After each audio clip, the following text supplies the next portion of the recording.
आप सभी का आपके अपने YouTube channel super concept classes में स्वागत है। और आज की इस वीडियो में हम लोग क्लास 10th के भूगोल का चैप्टर नंबर 1 पढ़ने वाले हैं, जिसका नाम है संसाधन एवं विकास। और आपका जो फर्स्ट एग्जाम होने वाला है नवंबर दिसंबर को, इसी के पैटर्न के अकॉर्डिंग अभी हम लोग पढ़ रहे हैं। और इससे पहले मैंने आपको हिस्ट्री कंप्लीट पढ़ा दिया है। अगर आपने उस वीडियो को नहीं देखा है तो सबसे पहले आप उस वीडियो को देख लीजिए, जिसका लिंक मैं आपको इस वीडियो के डिस्क्रिप्शन बॉक्स में दे दूंगा। और यहाँ पर मैं आपको संसाधन एवं विकास को बहुत ही अच्छे तरीके से पढ़ाऊंगा। और अगर आप इस वीडियो को देख लेते हैं ना, तो इससे बाहर आपका एक भी क्वेश्चन नहीं जाएगा। और इस वीडियो को जितना हो सके ज़्यादा से ज़्यादा शेयर करें। देखिए, अभी जो मैं पढ़ा रहा हूँ कंप्लीट कोर्स आप लोगों को करा रहा हूँ, एक एक करके हर दिन मैं वीडियो अपलोड कर रहा हूँ। अगर वीडियो पसंद आए तो वीडियो को जरूर से जरूर लाइक कर दीजिएगा और सुंदर सुंदर कॉमेंट्स करना ना भूलें। तो चलिए आगे बढ़ते हैं और चैप्टर को स्टार्ट करते हैं। देखिए, भूगोल का जो हमारे पास जो पार्ट 1 है, यानी कि जो चैप्टर 1 है, नाम है संसाधन एवं विकास। देखिए, यहाँ पर हम लोग कंप्लीट डिटेल में नहीं घुसते हैं, बल्कि जो काम का चीज़ है उसको जान लेते हैं। देखिए, जो संसाधन होता है ना, ये दो प्रकार का होता है। एक होता है हमारा प्राकृतिक संसाधन और एक होता है मानव निर्मित संसाधन। ठीक है। और मानव निर्मित संसाधन को हम लोग मानवीय संसाधन भी कहते हैं। बात समझ में आया? मतलब एक हुआ हमारा प्राकृतिक संसाधन और एक हुआ मानव निर्मित संसाधन। देखिए, जैसा नाम वैसा काम, मतलब नाम में ही आपका उत्तर छिपा हुआ है। अब देखिए, यहाँ पर नाम है मानव निर्मित, मतलब जो मानव निर्मित करेंगे, मतलब जो मनुष्य खुद बनाएंगे। मतलब यहाँ पर लिखा हुआ है, देखिए, मानव द्वारा निर्मित संसाधन। जो संसाधन को या फिर जिस संसाधन को मानव खुद बनाएंगे उसे मानव निर्मित संसाधन कहेंगे। जैसे एग्जाम्पल के तौर पर देख लीजिए, बांध, जो डैम होता है, डैम कौन बनाता है? मनुष्य ही तो बनाता है। उद्योग कौन बनाते हैं? मनुष्य ही बनाते हैं। मशीन, मकान, सड़क, आप सड़क भी बोल सकते हैं। तो ये सब जो हो गया आपका क्या हो गया? मानव निर्मित संसाधन हो गया। ठीक है। आगे देखिए, प्राकृतिक संसाधन क्या है? प्रकृति द्वारा प्राप्त संसाधन, जो प्रकृति द्वारा हमें प्राप्त हुआ है, मतलब जिसे मनुष्य ने नहीं बनाया है। जैसे कि वन क्या है? एक प्राकृतिक संसाधन है।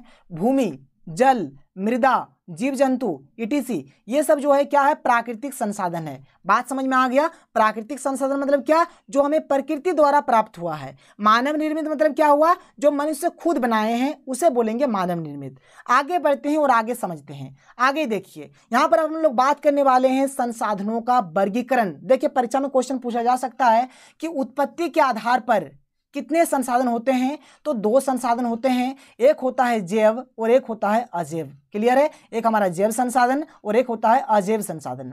जैव संसाधन, देखिए, जैव संसाधन मतलब क्या हुआ कि जिसमें जीवन पाया जाता है, और अजैव संसाधन में जीवन नहीं पाया जाता है। या फिर जो सजीव होते हैं उसे हम लोग जैव संसाधन बोलेंगे, और जो निर्जीव होते हैं उसे हम लोग अजैव संसाधन बोलेंगे। आप ऐसे भी बोल सकते हैं। मतलब जैव संसाधन में आपका जीवन पाया जाता है, अजैव संसाधन में आपका जीवन नहीं पाया जाता है। जैसे भूमि, जल, मृदा, चट्टाने, ये सब में थोड़ा नहीं जीवन पाया जाता है, इसलिए सब के सब क्या है? अजैव संसाधन है। और देखिए, मनुष्य, वनस्पति, प्राणी जात, मत्स्य जीवन, ये सब में क्या होता है सर? जीवन पाया जाता है, इसलिए हमारा क्या है? जैव संसाधन है। बहुत ही सिंपल तरीके से समझा रहा हूं।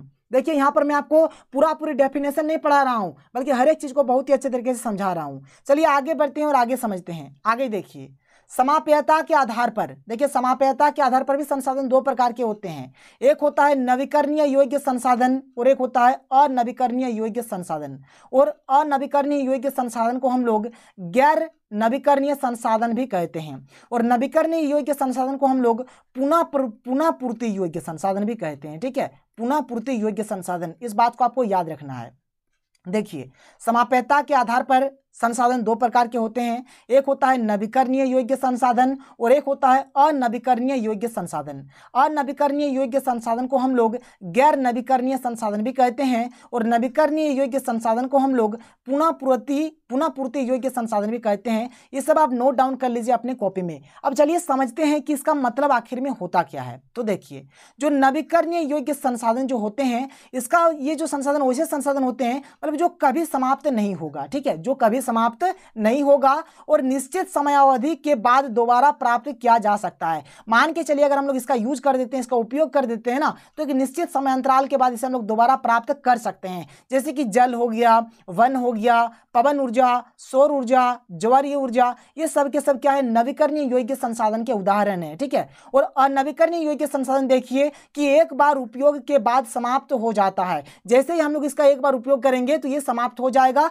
और जिसे हम लोग दोबारा आप प्राप्त नहीं कर सकते हैं। मतलब किसी भी मतलब समय अवधि आप ले लीजिए, कितना भी टाइम ले लीजिए, इसे आप और दोबारा नहीं प्राप्त कर सकते हैं। जैसे आप मान के चलिए कोयला, तो कोयला को अगर आप जला देते हैं तो ये तो खत्म हो जाएगा और दोबारा कोयला नहीं प्राप्त कर सकते हैं। उसी प्रकार से आपका लो एस्क हो गया, जितना भी खनिज है खनिज हो गया, जीवाश्म ईंधन, जीवाश्म ईंधन के मतलब अंदर ही आपका कोयला आता है, तो ये सब के सब आपका क्या हो जाएगा, अनवीकरणीय योग्य संसाधन। देखिए यहाँ पर मैं आपको शॉर्ट नोट्स दे रहा हूँ, कोई किताबी लैंग्वेज का नोट्स नहीं है, ठीक है, कोई डेफिनेशन किताबी लैंग्वेज का नहीं है। आगे बढ़िए और आगे समझिए, आगे देखिए।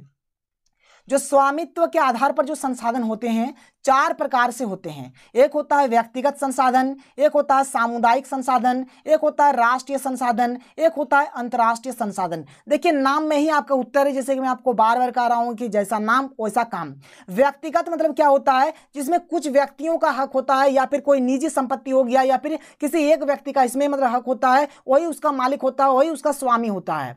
सामुदायिक मतलब क्या हुआ, जैसे कि आप सभी को पता है, सामुदायिक मतलब एक समुदाय के लोग जो होंगे, मतलब कुछ विशेष लोग, जैसे कि मान के चलिए गांव के लोग हो गए, ठीक है, तो ये आपका सामुदायिक चीज हो गया। राष्ट्रीय मतलब क्या हुआ कि जिसमें पूरे देश के लोगों का जो मतलब स्वामित्व होता है, पूरे देश के लोगों का जिसमें हक होता है, उसे बोलेंगे राष्ट्रीय संसाधन। अंतर्राष्ट्रीय मतलब क्या हो गया कि पूरे विश्व के लोगों का इसमें हक होगा, पूरे विश्व के लोग इसका मालिक होगा, उसे हम लोग बोलेंगे अंतर्राष्ट्रीय संसाधन। तो यहाँ पर एग्जाम्पल देख लीजिए, जैसे व्यक्तिगत संसाधन क्या हो गया आपका, जैसे घर हो गया, जैसे कि आप अपना घर का ही उदाहरण ले लीजिए, आपका जो घर है वो आपका खुद का है, व्यक्तिगत संसाधन है।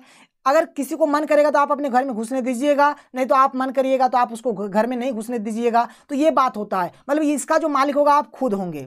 फिर जमीन जायदाद जो भी हो गया आपका, बाग यानी कि जो बगीचा हो गया, भूमि, मकान, चारागाह, तालाब, कुआं, नलकूप, ईटीसी, ये सब के सब क्या है आपका व्यक्तिगत संसाधन है। सामुदायिक संसाधन मतलब जैसे कि शमशान भूमि या फिर जो शमशान घाट होता है, वहां पर कोई भी आदमी जाकर शमशान घाट में जाकर मुर्दा को जला सकता है, आप मना नहीं कर सकते हैं उसे, ठीक है। आगे देखिए, शहर के सार्वजनिक पार्क, जो शहर का जो सार्वजनिक पार्क है जहां पर कोई भी आदमी मतलब जा सकता है, वहां पर पार्क में इंजॉय कर सकता है। पिकनिक स्थल, जो भी पिकनिक का जो स्थान हो गया, वहां पर कोई भी आदमी जा सकता है। खेल का मैदान, चारण भूमि, ठीक है, जो पशु चराने का जो भूमि है ये वाला। फिर राष्ट्रीय संसाधन का बात करें तो सड़कें, नहरें, रेलवे लाइनें, सारे खनिज पदार्थ, जल संसाधन, वन, सरकारी भूमि, सरकारी भवन, ये सब के सब क्या है राष्ट्रीय संसाधन है। अंतर्राष्ट्रीय संसाधन क्या है देखिए, तो तट रेखा से 200 किलोमीटर की दूरी से परे खुले महासागरीय, ये जो है ये आपका अंतर्राष्ट्रीय संसाधन का उदाहरण है। देखिए नोट डाउन करिए, स्क्रीनशॉट लीजिए या जो करिए, आप अच्छे तरीके से पढ़िए, और मैं बहुत ही जल्द ऑब्जेक्टिव क्वेश्चन का जो सीरीज होगा बहुत ही जल्द लेकर आने वाला हूं, जहां पर कंप्लीट हम लोग ऑब्जेक्टिव क्वेश्चंस को डिस्कस करेंगे। आगे बढ़ते हैं, अगला देखते हैं आगे का टॉपिक क्या है। विकास के स्तर के आधार पर इसमें भी संसाधन चार प्रकार के होते हैं। एक होता है संभावित संसाधन, एक होता है विकसित संसाधन, एक होता है भंडार और एक होता है संचित कोष। क्लियर है? देखिए एक हमारा सम्मेलन है जिसका नाम है रियो डी जेनेरो पृथ्वी सम्मेलन, ठीक है। यह सम्मेलन कब हुआ था? तो जून 1992, ठीक है, 1992 को हुआ था। कहाँ हुआ था? तो ब्राजील के शहर जिसका नाम है रियो डी जेनेरो शहर, ठीक है। देखिए ब्राजील का एक शहर है जिसका नाम है रियो डी जेनेरो, यहाँ पर हुआ था, इसलिए इसका नाम है रियो डी जेनेरो पृथ्वी सम्मेलन। देखिए इसका जो उद्देश्य था, क्या उद्देश्य था, मतलब ये जो सम्मेलन हुआ था क्यों हुआ था? तो सतत पोषणीय विकास के लिए। अब ये सतत पोषणीय विकास मतलब क्या होता है? देखिए इसका मतलब क्या होता है कि हमारा जो पर्यावरण है ना, हमारा जो पर्यावरण है, मतलब इसका मतलब जैसे कि जो सतत पोषणीय विकास का मतलब क्या है कि विकास तो होगा, विकास तो होगा, लेकिन ये जो पर्यावरण है, पर्यावरण पर मतलब किसी भी प्रकार का कोई इफेक्ट नहीं आना चाहिए, मतलब पर्यावरण में किसी भी प्रकार कोई प्रदूषण नहीं होना चाहिए या फिर पर्यावरण का संतुलन नहीं बिगड़ना चाहिए, मतलब विकास हो लेकिन पर्यावरण का कोई हानि ना हो, इसे ही हम लोग बोलेंगे सतत पोषणीय विकास। तो ये जो रियो डी जेनेरो पृथ्वी जो सम्मेलन हुआ था ब्राजील में 1992 में, क्यों हुआ था? तो सतत पोषणीय विकास के लिए ही हुआ था। और यहाँ से परीक्षा में क्वेश्चन ये भी बनता है कि पहला अंतर्राष्ट्रीय पृथ्वी शिखर सम्मेलन रियो डी जेनेरो में आयोजित हुआ था। यह भी बहुत ही इंपॉर्टेंट क्वेश्चन है कि पहला अंतर्राष्ट्रीय पृथ्वी शिखर सम्मेलन कहां हुआ था? तो रियो डी जेनेरो में ही आयोजित हुआ था। हर एक पॉइंट को आप नोट डाउन कर लीजिए, अगर आप ये सारी चीज को कर लेते हैं ना, तो एक भी क्वेश्चन बाहर जाने वाला नहीं है, सब आपके पॉकेट में घुस जाएगा। आगे देखिए आगे क्या है। महात्मा गांधी का एक कथन है, क्या है कि हमारे पास हर व्यक्ति की आवश्यकता पूर्ति के लिए बहुत कुछ है, परंतु किसी के लालच की संतुष्टि के लिए नहीं है, ठीक है, नहीं है, यहां पर लिखना आपको, नहीं है। क्या बोला गया कि हमारे पास हमारे पास हर व्यक्ति की आवश्यकता के पूर्ति के लिए बहुत कुछ है, परंतु किसी के लालच की संतुष्टि के लिए नहीं, ठीक है, के लिए नहीं। यहां पर आप नहीं तक लिखिएगा, बस आपका हो गया, ठीक है, 1 सेकंड रुक जाइए, मैं अच्छे तरीके से लिख देता हूँ, ठीक है, नहीं तक आप लिख दीजिएगा, बस आपका हो गया, संतुष्टि के लिए नहीं। तो ये चीज हुआ आपका यहाँ पर, ये जो कथन है किन्होंने दिया है, तो महात्मा गांधी जी ने दिया है। मृदा के बारे में देखिए क्या है, तो मृदा जो होते हैं जैव और अजैव दोनों प्रकार के पदार्थों से बने हुए होते हैं। तो सबसे पहले हम लोग डिस्कस करते हैं जलोढ़ मृदा। देखिए जलोढ़ मृदा से बहुत ही ज्यादा मात्रा में क्वेश्चन पूछा जाता है, परीक्षा में क्वेश्चन पूछा जाएगा कि पूर्वी तट के नदी डेल्टाओं में कौन सी मृदा पाई जाती है, तो आपको बोलना है जलोढ़ मृदा, ठीक है, मतलब पूर्वी तट के नदी डेल्टाओं में जलोढ़ मृदा पाई जाती है। भारत के सबसे विस्तृत क्षेत्र में पाई जाती है कौन सी मृदा, तो जलोढ़ मृदा, मतलब भारत के अधिकतर भाग में, मतलब अधिकतर क्षेत्रों में क्या पाया जाता है, तो जलोढ़ मृदा ही पाया जाता है।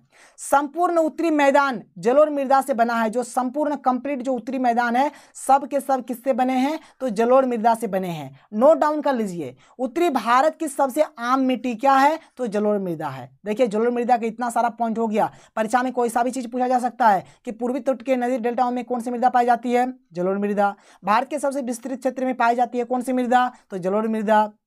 संपूर्ण उत्तरी मैदान किस मृदा से बनी है, तो जलोढ़ मृदा।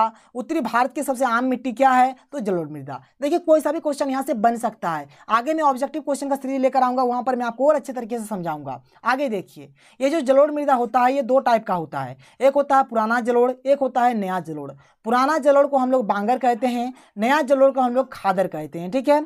जलोढ़ मृदाएं बहुत उपजाऊ होती है, मतलब ये जो जलोढ़ मृदाएं होती है ना बहुत ही उपजाऊ होती है, मतलब इसमें अगर हम लोग कोई भी फसल को रोपते हैं तो बहुत ही अच्छे तरीके से होती है। अब ये जो जलोढ़ मृदाएं होती है, देखिए ये जो होता है ये पोटास, फास्फोरस और चूना युक्त होती है, मतलब इसमें 3 चीज होता है विशेष, पोटास, फास्फोरस और चूना, ठीक है, इसीलिए ये जो मृदा है बहुत ही उपजाऊ है। आगे देखिए, आगे आपका क्या है, काली मृदा। काली मृदा का रंग क्या होता है, काला होता है, नाम ही है काली मृदा तो रंग तो काला होगा ही, इसे हम लोग रेगर मृदा भी कहते हैं। देखिए परीक्षा में क्वेश्चन आ सकता है कि रेगर मृदा किसे कहा जाता है, तो काली मृदा को कहा जाता है। काली मृदा कपास की खेती के लिए उचित समझी जाती है। काली मृदा में मतलब जो अगर आप कपास का खेती करेंगे तो बहुत ही अच्छा मतलब होगा, क्योंकि इसको उचित माना जाता है। कहाँ कहाँ पाया जाता है, तो महाराष्ट्र, मालवा, मध्य प्रदेश और छत्तीसगढ़ में काली मृदा पाई जाती है। दक्षिण पूर्वी दिशा में गोदावरी और कृष्ण नदियों की घाटियों तक फैली है कौन, काली मृदा फैली है, ठीक है। आगे बढ़िए, आगे देखिए लाल मिट्टी के बारे में डिस्कस कर लेते हैं। लाल मृदा, देखिए परीक्षा में बहुत ही इंपॉर्टेंट क्वेश्चन पूछा जाता है कि लाल मृदा का रंग लाल क्यों होता है, लाल मृदा का रंग लाल क्यों होता है, तो देखिए जो आग्नेय और जो कायांतरित चट्टान है ना उसमें क्या होता है, लोहे का प्रसार होता है, और इसी के कारण ये जो लाल मृदा है इसका रंग लाल पाया जाता है, ठीक है। लाल मृदा दक्कन पठार के पूर्वी और दक्षिणी भाग में पाया जाता है। जो दक्कन का जो पठार है उसके पूर्वी भाग में और दक्षिणी भाग में क्या पाया जाता है, लाल मृदा पाया जाता है। हर एक चीज को नोट डाउन करिए, लिखिए, समझिए और पढ़िए। आगे देखिए, बात करते हैं पीली मृदा। तो आग्नेय और जो कायांतरित चट्टानों में जल योजन के कारण इस मृदा का रंग पीला होता है। अभी मैंने आपको बताया कि ये जो हमारा 2 चट्टान है आग्नेय और कायांतरित चट्टान, इसमें लोहे का प्रसार के कारण इसका रंग लाल होता है इस मृदा का, ठीक है। और यहाँ पर क्या होता है, जल का मतलब चट्टानों में क्या होता है, जल योजन भी होता है, जिसके कारण यहाँ पर पीली मृदा भी पाई जाती है, जिसका रंग पीला होता है उस मृदा का। लाल और पीली मृदा कहाँ कहाँ पाई जाती है, तो उड़ीसा, छत्तीसगढ़, मध्य गंगा मैदान के दक्षिणी छोर पर, ठीक है, ये सब जगहों पर क्या पाया जाता है, पीली मृदा पाया जाता है। आगे देखिए लेटराइट मृदा। देखिए लेटराइट मृदा जो है ये ग्रीक भाषा का एक शब्द से बना है जिसका नाम है लेटर, और इसका मतलब क्या होता है, ईंट होता है, ठीक है। बहुत ही इंपॉर्टेंट चीज है, आप इस बात को नोट डाउन कर सकते हैं। आगे समझिए और आगे देखिए मरुस्थली मृदा। तो मरुस्थली मृदा क्या है, तो मरुस्थली मृदाओं का रंग लाल और भूरा होता है। परीक्षा में बहुत ही इंपॉर्टेंट क्वेश्चन बन सकता है कि मरुस्थली मृदाओं का रंग क्या होता है, आपको बताना लाल और भूरा। और ये जो मृदाएं होती है आमतौर पर रेतीली और लवणीय होती है। ये जो मृदाएं होती है रेतीली होती है और लवणीय होती है। आगे समझिए आगे क्या है, जो कि हमारा लास्ट है वन मृदा। वन मृदा क्या है, ये मृदाएं आमतौर पर पहाड़ी और पर्वतीय क्षेत्रों में पाई जाती है। तो यहां पर मैंने आपको संसाधन एवं विकास का जो भी क्वेश्चंस बनता है इस चैप्टर से, हर एक क्वेश्चन को मैंने आपको बताया। शायद यहां से अब आपका एक भी क्वेश्चन इससे बाहर नहीं जाएगा। तो अगर आपको वीडियो पसंद आया है तो वीडियो को लाइक कर दीजिए, और बहुत ही जल्द इसका जो 2nd चैप्टर है वन और वन्यजीव संसाधन, यह भी बहुत ही जल्द आ जाएगा। तो मिलते हैं अगले वीडियो में। थैंक यू, जय हिंद।